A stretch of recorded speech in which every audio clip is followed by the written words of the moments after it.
here with this little unit in Washington tonight, and I wanted to show you something as far as this radio's sideband output.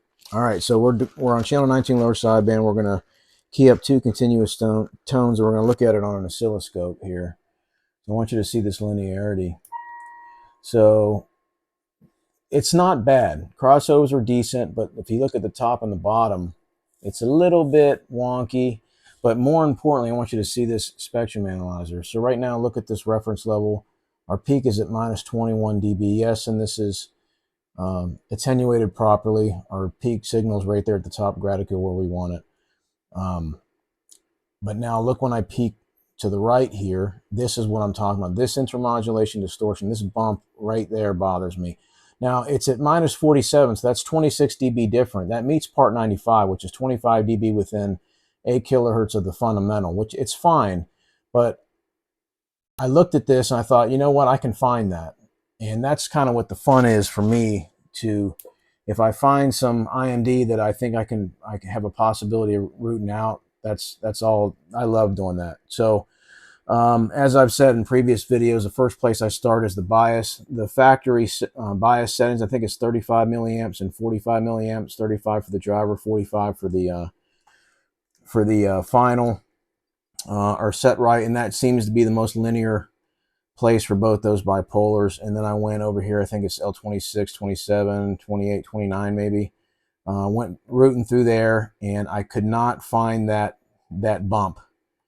And it was actually where I didn't think it was going to be. And I usually go back to my transmit offsets, but since my crossovers looked really decent, I didn't think that's where it was rooted at. So my crossovers are okay, so I didn't go back there first, and I ended up going back there last. Now watch when I get on here, this transmit offset plot. This is what I talk about, adjusting these for linearity, not frequency. Now watch this. I'm going to adjust this. Look at that. You see that just drop off? Now look at the difference in the linearity. It looks a little better. You see that? A little more rounded. I could probably root out that. It looks just a slightly off to the right. It's not bad. It's actually a lot better than it just was. But see where that more importantly, you see where this intermodulation distortion now has dropped to. It's now 54 dB from 47. Go back to peak left, 21, all the way down to 54 now. And it's looks a heck of a lot better. And that was all just from making that slight change on the transmit offset pot, adjusting for linearity, not frequency. So now what we're going to do is just do a single tone here. Give me a second. Let me set it up. 1 kilohertz. Okay, so now what we're going to do is we're going to put it into the frequency counter with a single tone, and we're going to key up again, and we're going to look at our output frequency because we definitely changed it. Let's see where we're at. So we're at 183, 979. So we're about 20 hertz low. Now what I do is go on to the receive offset for lower sideband, and I'm going to set that back to, there we go. We're going to come up a little bit. There we go. That's close enough. 4 hertz. Yeah, 5 hertz. That's fine with me. All right, so now let's go back to a two-tone. Give me a second. Lots of button presses. Okay, now we're going to go just take a quick look at our linearity one more time to make sure nothing's changed. All right, we're keyed up. Linearity still looks good. And, oh, I didn't put it in the spec analyzer here. All right, so there we go. And our intermodulation in the thwarter still looks good. So yeah, I love rooting that kind of stuff out. That's the fun of it for me, is trying to get as clean as I can get on an alignment. So yeah, I just thought I'd show that.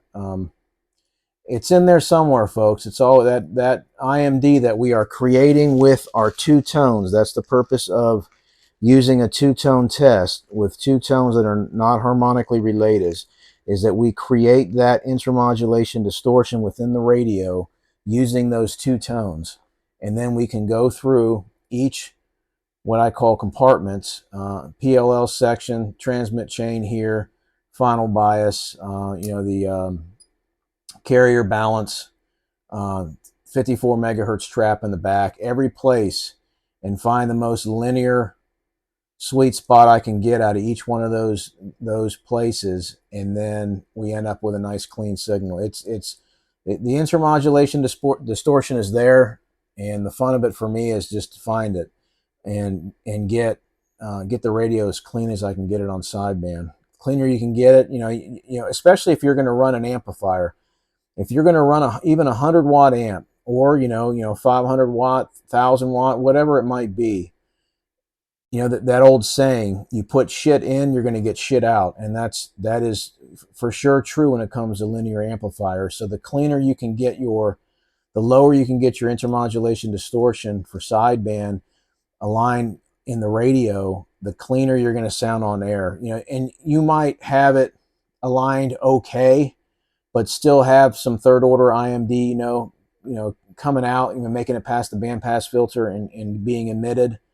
And it sounds okay without an amp, but as soon as you stick an amp on it, it's just going to magnify, it's going to amplify all that intermodulation distortion as well as the audio you want it to amplify, and it'll sound like absolute poo-poo. So especially if you're going to run an amp, you want to try to find and root out as much of that IMD as you can get, and it's not that tough to do.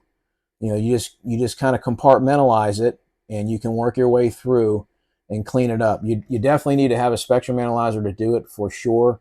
Looking at a two-tone waveform on an oscilloscope does not tell you the whole story, for sure. You really need to have a spectrum analyzer to do it. So I hope that helps somebody. It's one of the funnest things I love about the hobby is a clean alignment. It's more fun than finding, getting a broke radio, and it's more satisfying to me than, obviously, anytime you fix anything, it doesn't have to be a radio. Just pick your poison, whatever it might be. If you're working on something, a car, or something mechanical, or something else electronic, it's always fun and satisfying to find a problem and fix it and see that you fixed it. But for me, it's more fun to get the cleanest alignment I can get. That's really where I enjoy the hobby. So, all right, 73s, everybody. We'll see you next time.